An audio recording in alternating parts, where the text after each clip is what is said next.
This is big, guys. This is a really big new update that they have just dropped. I'm always asleep when they drop the updates, which is really annoying because I would love to be able to be awake and make the video when they come out, but maybe I'll have to just learn the update timings. But this is big. This is really, really big.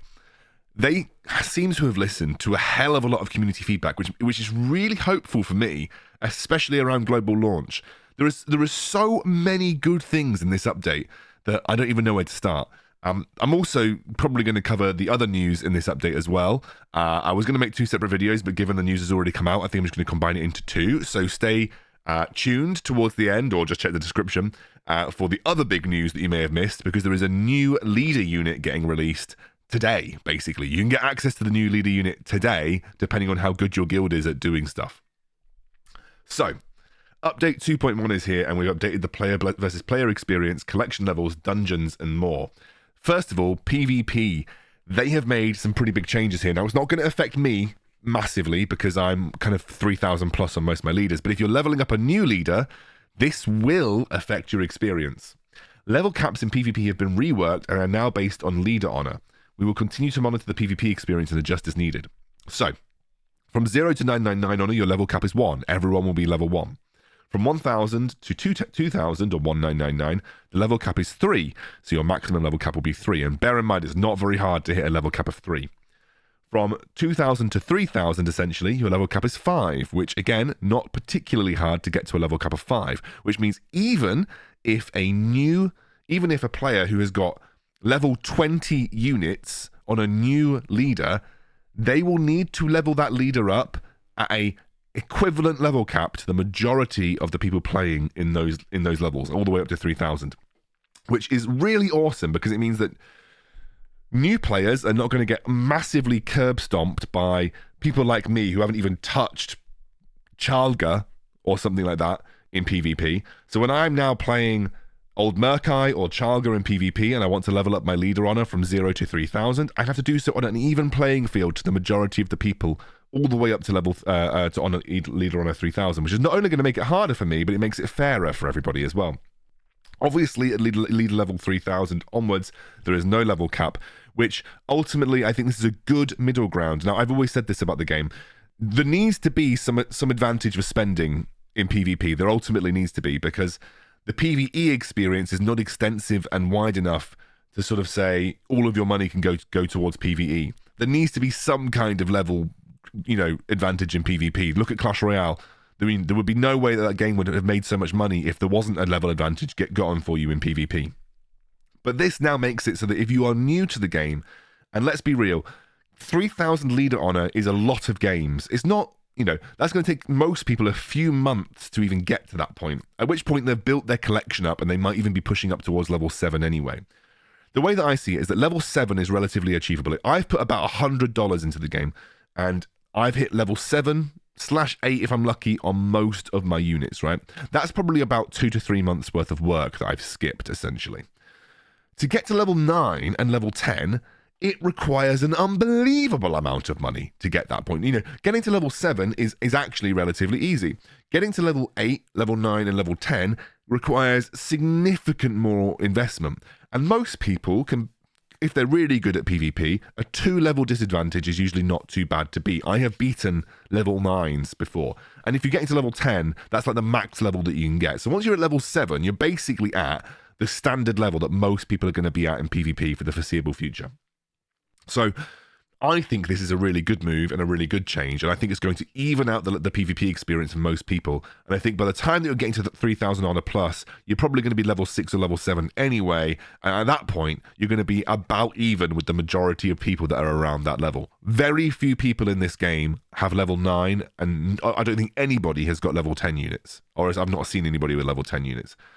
So there is no massive disadvantage for being level 7. Of course, there is a disadvantage, but there is no massive disadvantage for being level 7. So yeah, love this change. I think it's really good. The levelers in PvP before the cap is applied will continue to be the minis total level divided by 3 and rounded up, and players will always match with other players in their level cap range. So you'll always match with someone between 0 and 1,000 honor. You'll always match with someone between 1,000 and 2,000 honor. You'll always match with someone between 2,000 and 3,000 honor, and then 3,000 plus, because that is so expansive and there are so few people, you're probably matched with anybody that's in 3,000 plus, at least for the time being. Brilliant change. Brilliant change. Collection level has been reworked to now include total levels as well as mini rarity. Previously, each collection level required 5 mini rarities. Now each collection requires 50 points. That's interesting, and I'm going to go and have a look at what that's actually done. I'm going to update my game now, if I can. Manage apps. Updates available. Okay, maybe I just need to log on. I don't know if I've had the update served yet. I basically want to see what that actually looks like. And I'll come back and tell you. But basically, you get level. If every level that you get for leveling up a unit goes towards your collection level, rather than just the buying the unit and getting the rarity level. And basically, what I like about it is it's essentially saying that you're going to be rewarded for leveling up all of your units rather than just trying to level up the units that you want. And most current players should see a nice collection level bump from this change as well, which is cool. So everyone's going to get a bit of a collection level bump. I don't know whether that means an increase in the actual kind of resources that you're getting because of that collection level. I will tell you once I'm able to see the difference for me. I'm getting the update now, so I'll come back to that. I will tell you once I've seen the difference, because I know that I get 71 experience for a normal quest. So if it's gone up or gone down, I'll be able to tell you. But yeah, basically everyone should benefit, which is great. Everyone loves changes where everyone benefits. Blood Mage Thanos level gains from Dark Ritual now cap at 10, so you can't like infinitely scale your Blood Mage Thanos, which is fair, but very few people were able to scale him past 10 anyway. And the Land Grab talent now caps at 10. And Land Grab, this is actually quite bad. Land Grab will now only trigger from Sneed's leader ability, Sneed Before Greed, instead of all non-passive gains, which is actually quite bad because Sneed was able to level up quite heavily from just having a kobold just mine the gold mines. So a bit of a, yeah, not great, but it is what it is. And it also means I think that ability becomes less powerful than it was before. Still pretty good, but less powerful than it was before. Lead with greed. Lead with greed is still a very good talent in that sense. Even more talent icons have been updated. The rate at which talents appear in the grid have been adjusted. The goal is to not overload players with talent slots. Oh, by the way, this also probably affects how you, like a lot of people were cheesing Onyxia with Land Grab. So I'm wondering whether that now affects how people are able to beat Onyxia beforehand. The rate at which talents appear in the grid have been adjusted. The goal is to not overload players with open talent slots. This is good because basically what happened if you had an open talent slot on a mini, it would basically every single refresh you would get a talent offered to you, and if you didn't want to buy the talent or you hadn't made your mind up yet, well, tough shit. You basically just got thrown talents, and it occupied a grid space. And this now just basically means there's going to be more rarity levels, more options for uncommon and maybe even rare versions of minis, which I like. Again, another good change, I think. Obtaining a copy at a higher rarity in common will now always reward the full number of star points for that rare rarity, regardless of whether that was an upgrade or not. Okay, so you will always get 4 stars for an uncommon, which is a common plus the amount that it takes to get to uncommon. You'll always get 14 for a rare. You'll always get 39 for an epic. Okay. I didn't even realize that it wasn't doing that, so that's fair enough. This was done on the last update, but they've put it into this update. The arc energy costs. So I've already talked about this, but they did change it, so there's no longer 50 to go from common to uncommon, and it's no longer, I think, 200 to go from uncommon to rare. It's now 500 and 2,000. But they have dropped epic to legendary by quite a amount, and I don't know about rare to epic. I never actually saw how much it was from rare to epic. But essentially, this feels like a problem, but it's not a massive problem. The reason being is that you actually get a crap ton of Arclight energy. It's one of the few resources that it just becomes like ridiculously abundant. I've now got like 65,000 Arclight energy. So you do get a lot of Arclight energy. So you end up not actually spending a lot of it. It's one of the resources that just becomes an absolute bucket for like a huge amount for no reason. And obviously you'll want to save up a lot. Like if I were to upgrade epic to legendary, I would use all of my Arclight energy on 3. So I'm assuming, it just balances it out so you're actually able to make more of these. Or at least, essentially, use a little bit more early so you don't have a massive stockpile like I do at like 60,000. Yeah. I mean, Arclight energies were 2 backloaded. It's 100% correct. It slightly reduces the total amount of arc energy required to go from common to legendary. Now, going to legendary is obviously extremely hard, but it smooths out the progression ramp, which I think, again, makes sense. Like I said, I've got tens of thousands of Arclight energy because it was 50 to upgrade from common to uncommon when I was doing my upgrades.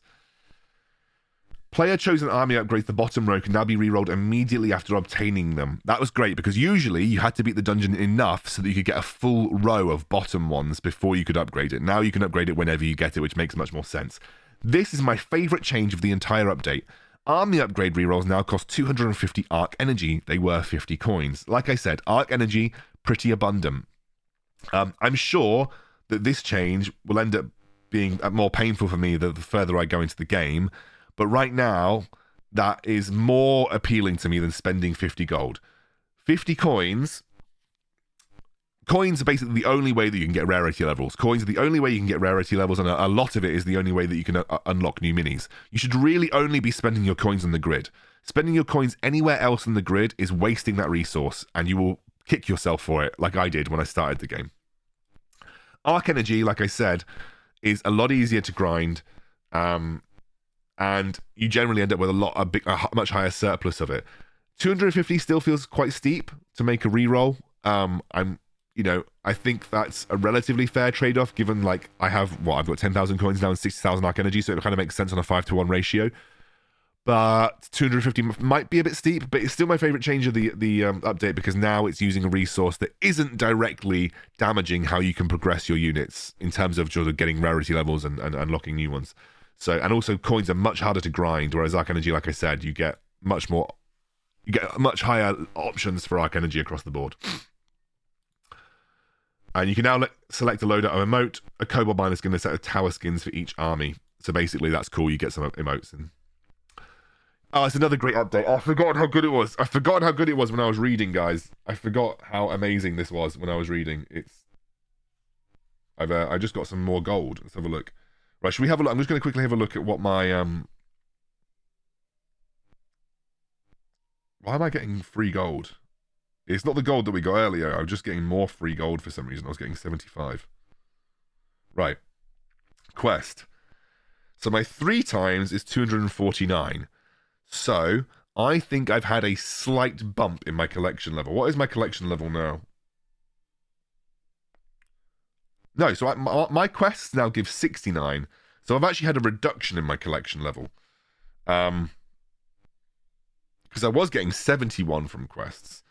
So I'm now getting an experience reduction, only by 2. So I think that's like 2 collection levels maybe, or 1 collection level. But I've now got a slight reduction in quests granted. But my 3 times is giving me 249, which is weird because... 1 second, Okay, sorry. Again, yeah, there was so many good updates in this. When defeating a dungeon with an army that is significantly higher level than dungeon, that leader will be able to advance multiple dungeon levels at a time and earn all of the rewards for jump levels at once, including leaders can advance up to 3 levels at a time until the dungeon reaches 2 levels below their average army level, rounded up. Rewards for the jump levels will be granted at the final boss of the dungeon. This is like, it's like I don't know if they did. I mean, I'm not saying they did, but it's like they watched that video that I made that was like things that we need before launch. And when I was just complaining about things in the game, and they seem to have just fixed that. I'm sure they identified these things internally. I'm not saying that I was the trigger. When you're doing updates, I think in game dev, it usually takes a lot. The cycles take a lot longer to get updates out. They're probably thinking about these things 6 months ago rather than when they saw bloody Excoundrel's video. But, this is such a nice update because it just means especially when you're like, by the time that you're 5 weeks into the game and you've got level 14 level 15 units, you don't want to have to grind level 5 dungeons over and over again. I mean, 3 levels at a time is nice. And I think that reduces the need to go from like 10 times playing the dungeon to 3 times playing the dungeon. I think that's fair. I think that's a very fair change. Dungeons now have a variety of relics to choose from, including relics that affect your towers. We have seen some of the new ones already. Really Big Candle now increases your kobold level by 20, down from 25, and correctly only applies to kobolds. So no more Chalga cheese. So I'll never be able to get the final upgrade slots on my Chalga until I'm able to beat the dungeon level. Dungeon relic choices for each particular leader, and Each particular level now naturally and re-roll each day. Dungeon relic choices for each particular leader and level now re-roll each day. Oh, that's great. Because basically sometimes you would do a dungeon and there are specific perks that would, or relics rather, there were specific relics that would be really good and there would be such a boon for you to be able to complete a certain dungeon level, but you would just be stuck with the same 3 choices over and over again. This is fantastic. This whole change on dungeons is amazing. Blizzard done such a good job here. Missing sigils are now re-earnable where you're playing the corresponding mission campaign. Many other issues have addressed and adjustments made. This is fantastic. This is such a good update. Blizzard have done such a good job here, and I'm really hopeful for the launch of the game now. The second thing, and this is the big, I mean, obviously, you feel free to talk about this in the comments, guys. Really happy with this. There's a new leader coming, and it's Sylvanas. Collect the new playable leader, Sylvanas Rinrunner, during Season 1 of Warcraft Rumble, and you get it from the Guild War Chest and through PvP, so make sure you're joining a guild, guys, or getting good at PvP. Take note that this leader won't be available in the grid until Season 2. Don't worry, you'll be able to add her to your collection of leaders through the Guild War Chest PvP or 2 additional store offers, one at the start of the season and another at the end of the season. Of course, they're going to also make you pay money for her. Bowshot. Baseline attack is ranged, single target, physical damage. On death, Sylvanas summons a Banshee unit, which operates just like a normal Banshee. So basically, she's 6 gold. She's a bit like Rend. She's got 2 units in her. Ranged, single target, physical damage. Okay, good. That's interesting. On death, summons a Banshee, which operates just like a normal Banshee. I wonder what the wind-up time for that Banshee is, because we'll have to see. War Chief passive. Horde and undead minis near Sylvanas gain a movement speed bonus. So she probably has the ability to kind of rush certain things. Pierce through enemies in a line, dealing elemental damage. Banshee's Wail. Scream on death, stunning nearby enemies for 3 seconds. Now, that might not seem great, but obviously it guarantees that your Banshee is going to hit, because if she dies, everyone's stunned. The Banshee will absolutely ensure that it takes something over. But I think the problem with Sylvanas is you're never going to guarantee who she's able to hit. And Horde and undead units near Sylvanas Gay Fury probably works really well with her passive. I personally like the idea of Black Arrow. Pierce through enemies in a line, dealing elemental damage, because you do physical and elemental damage then, which is great. But again, we'll have to see. Really, really cool. It adds another undead leader to the update. I'm probably going to try and play with Sylvanas as soon as I can and make a deck, and I'll see how it goes. Right. That's it. That's the entire update. What a great patch with a new leader announcement. It's a fantastic. I'll see you guys soon.